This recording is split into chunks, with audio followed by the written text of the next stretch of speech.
Psalm 139, 13 and 14 reads, "For you created my inmost being. You knit me together in my mother's womb. And I praise you because I am fearfully and wonderfully made. Your works are wonderful, and I know that full well."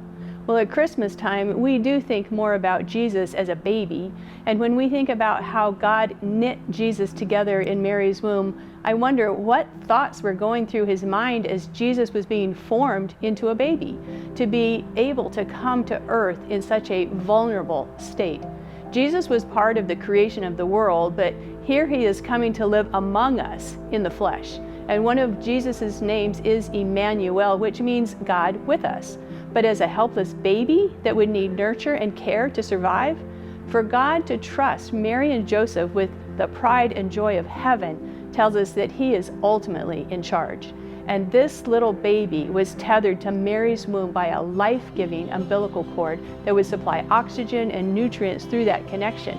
And just like a baby receiving through the umbilical cord, I think about how we are connected or tethered to God by his Spirit and receiving what is life-giving from him. And if we sever that relationship by denying God in our life, we are saying that we want to be in control of our life. His Spirit fills us to guide us, bring peace, and ultimately life with God for eternity. So when we choose God, we can live a Spirit-led life as opposed to us trying to do everything in our own power and strength. When we surrender to God, we get to live in the fullness of all that God created us to do. Well, I also enjoy creating, as I'm sure many of you do as well. I love the creative process. I enjoy taking whatever materials I'm working with, such as a skein of yarn, and knit those strands to form a new creation. It's so much fun, and I receive a lot of joy watching my creation come together to be something useful or to be given as a gift. I treasure the process and I enjoy the giving. And as I think of all that God has created, he loved creating us most of all, that we are his creation and he treasures us. We are made on purpose for God's purpose.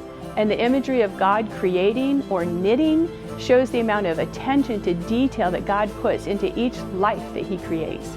He takes those DNA strands and he combines them uniquely in each person.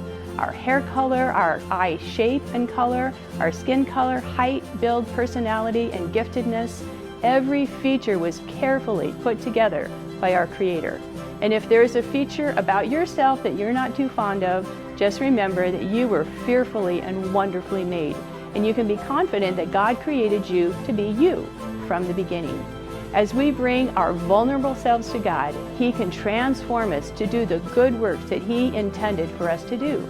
God told Jeremiah the prophet, "Before I shaped you in the womb, I knew all about you. Before you saw the lights of day, I had holy plans for you." So what awakens your passion, your creativity, and your unique calling? What does God want to create with you and through you? The birth of Jesus is God's precious gift to us, and we are a gift to the world as we reflect the love of Jesus in our lives and through our creativity. Maybe you need to hear today that you are loved and treasured and created on purpose.